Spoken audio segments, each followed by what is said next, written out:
Hello everyone. In today's lesson, we're going to be introducing the empirical rule. So the empirical rule is for specifically when we have a normal distribution, which is a bell-shaped curve that is symmetric.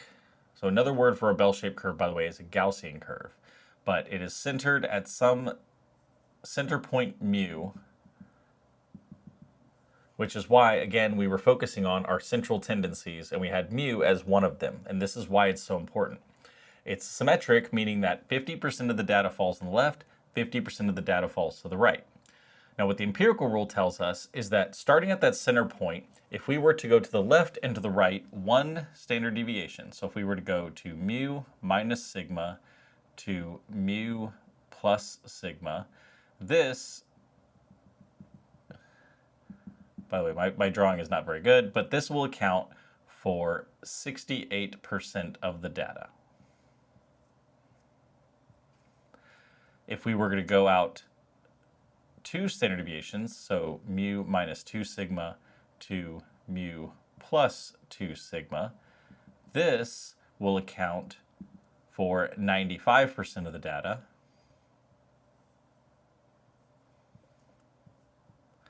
And if we were to go out 3 standard deviations, so mu minus 3 sigma up to mu plus 3 sigma, this will account for 99.7% of our data.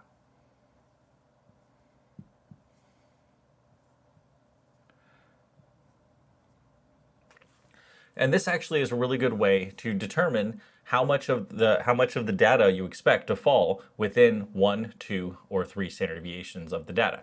And similarly, if we know that 99.7% of the data should fall between -3 standard deviations to +3 standard deviations from the mean, this means that 0.3% of the data has to fall to these outside parts.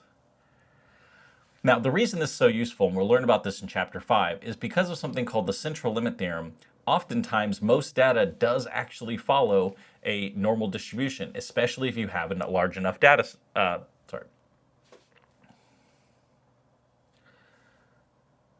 especially if you have a large enough sample size.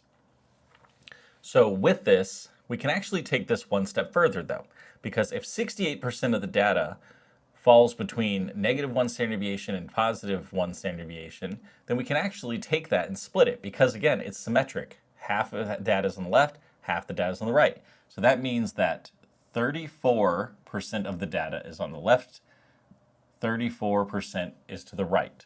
Since 68% of the data is already accounted for, how much falls within these two intervals? Well, we have 95% of our data, and 68% of that interval in the middle is already taken into account. So in this case, that would give us 27%, meaning that half of that, 13.5, falls here, and 13.5 falls here. For this last interval, from -3 standard deviations to +3 standard deviations, counts for 99.7% of the data, and the middle part of it is already accounted for, that 95%. That means that 4.7% falls in just these two intervals here, which means that this will be 2.35, and this will be 2.35. And then finally, these outside intervals that are outside of our 3 standard deviations account for 0.3% of the data, meaning that this one will count for 0.15, and this one will also count for 0.15. And this is what the empirical rule really tells us. It says that if we have mu plus or minus sigma, this accounts for about 68% of the data. If we have mu plus or minus 2 sigma, this accounts for 95% of the data. And if we have mu plus or minus 3 sigma, this accounts for 99.7% of the data. Now, a couple things about this empirical rule, though. This is specifically for if you have a perfectly normal distribution. So the more you deviate from that perfectly normal data, the more it's going to actually deviate a little bit from these values. So you could actually kind of think of this as an upper bound. If you have a perfectly normal distribution then this will be how much of the data falls within 1, 2, or 3 standard deviations from the data. If you have like a lot of skew or anything like that, it may actually shift from there. So this is sort of our upper bound of our ideal situation. And in fact, this is actually used quite a bit in the real world. In fact, anyone who's interested in business might have heard of something called Six Sigma, which if you kind of look at this, it's going from negative 3 sigma to positive 3 sigma, Six Sigma. It's where the name comes from. So let's look at a couple examples. Assuming that the heights of boys in high school basketball tournament are normally distributed with a mean of 70 inches and a standard deviation of 2.5 inches, how many boys in a group of 40 are expected to be taller than 75 inches? So to do this problem, what we're going to do is we're going to draw our normal distribution. And it says that the average height or the mean height is 70. So that's where our data is going to be centered. We have a standard deviation of 2.5. So if we wanted to draw out our normal distribution with our different sigmas, this would be 67.5, this would be 65, and this would be 62.5. If we were to go to the right, this becomes 72.5, 75, and 77.5. Now from this, it wants to know how many of the boys are taller than 75 inches.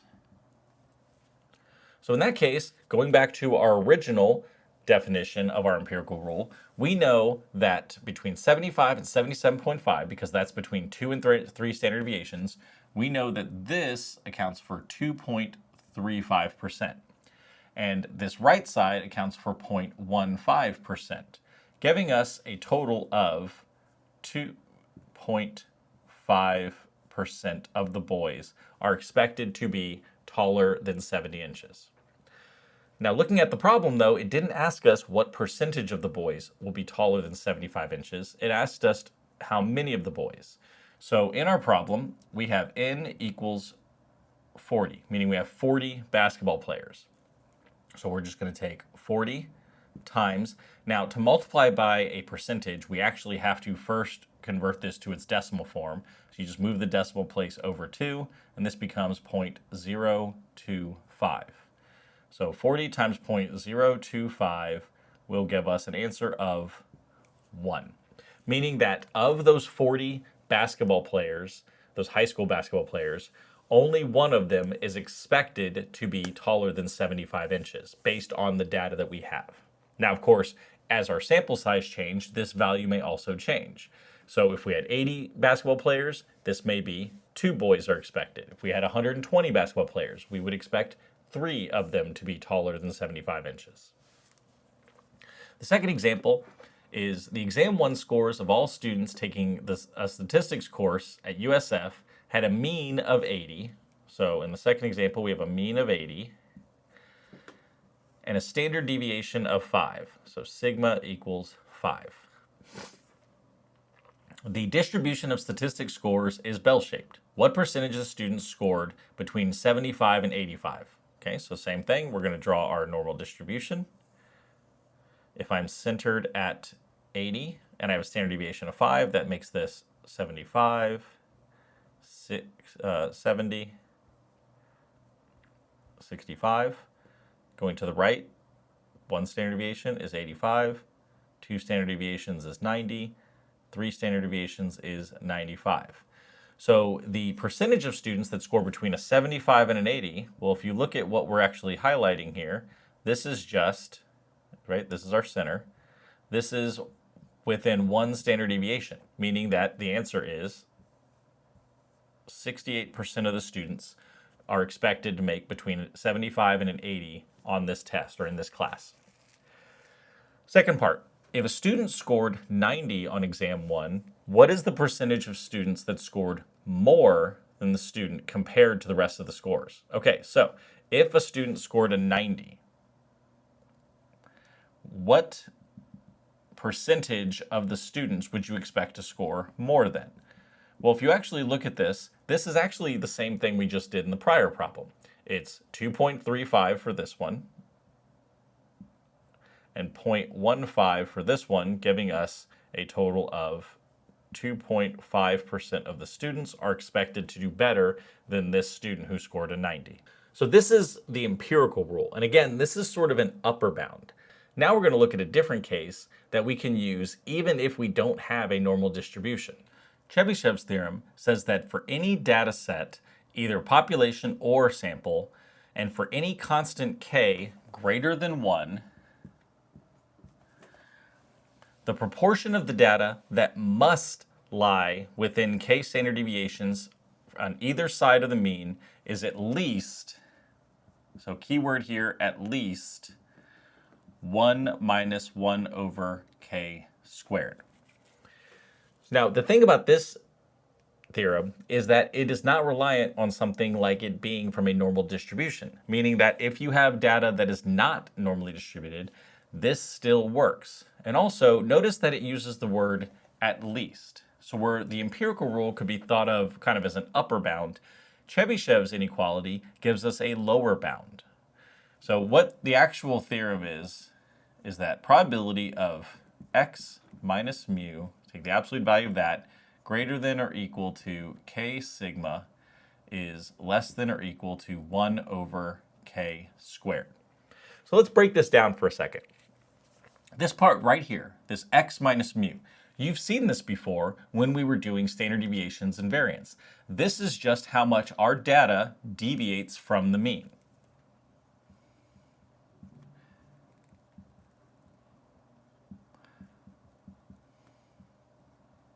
And it's saying that it must be greater than or equal to some k times sigma. That's just how many standard deviations away you are from the mean, right? So if k equals 2, you're 2 standard deviations away. If k equals 3, you're 3 sigma, or 3 standard deviations away. And it states that the probability of this being true is less than or equal to 1 over k squared. So we're saying that the probability that the amount that the data deviates from the mean being greater than or equal to that number of standard deviations is less than or equal to 1 over k squared.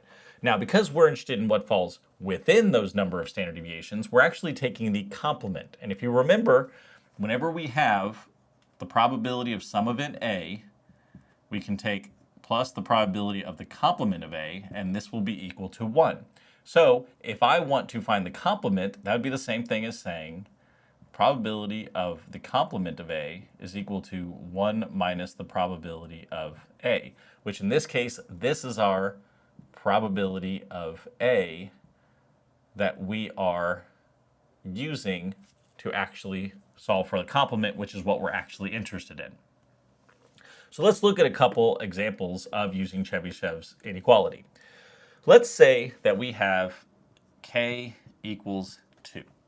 So if we have k equals 2, this means that if we plug it into this, we're going to get 1 minus 1 over 2 squared, which is 1 minus 1 over 4, which then I'm going to convert this 1 so that we can see how we're actually solving this. So this is the same thing as saying 4 over 4 minus 1 over 4 equals 3/4, or 0.75. If we look at 3 standard deviations, we're just going to follow the same pattern. 1 minus 3 squared, which is 1 minus 1 over 9. So if we convert this to 9 over 9 minus 1 over 9, we're left with 8/9, which is about 0.889. Or if we wanted to put it in terms of a percentage, this one would be 75% of the data, and this one would be 88.9% of the data. Now let's compare that to what we got when we did the empirical rule. So when we did the empirical rule, it said that 95% of the data fell within 2 standard deviations.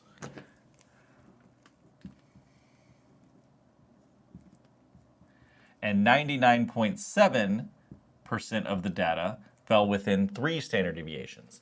So you can kind of see between these two that there is some divergence in them. But remember, this can be thought of as an upper bound. If you have perfectly normal data, this is what it would be. But the more you deviate from it, it's gonna go away from this. But this is sort of a lower bound. It is at least 75% of the data will fall within 2 standard deviations. At least 88.9% of the data will fall within 3 standard deviations. Now, there's also some other advantages of using Chebyshev's theorem. first one is, with our empirical rule, we only can say what happens 1, 2, or 3 standard deviations away from the mean. Chebyshev's doesn't have that restriction. We can do something like 1.2, or we can do 2.5. So this would be the same thing, 1 minus 1 over 2.5 squared, and then you'd follow the same process to do this, which would give us 0.84 or 84%.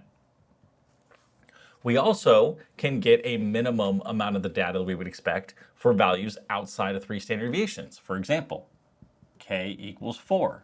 Same thing, we plug in 1 over 4 squared, which is 1 minus 1 over 16, which is 16 over 16 minus 1 over 16 is going to give us 15 over 16, which is around 0.938 or 93.8%.